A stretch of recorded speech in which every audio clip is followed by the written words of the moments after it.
measuring resonance between, say, 6 and 9 gigahertz is a key measurement in quantum physics, especially quantum computing, when you want to measure the readout of a qubit. So in this setup here, I have actually got a lucid signal generator generating 7 gigahertz. You can see it here on the spectrum analyzer screen, and I can tune it around, and you can see it moving. I also have the signal generator connected to the Proteus Arbitrary Waveform Transceiver, and I've got it connected to the digitizer.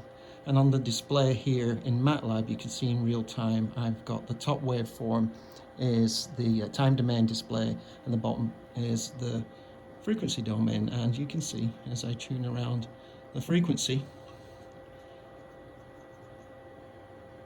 it moves up and down in frequency. I'm using this in the third Nyquist zone of the digitizer. The bandwidth of the digitizer is 9 gigahertz, so we can digitize signals all the way up to there.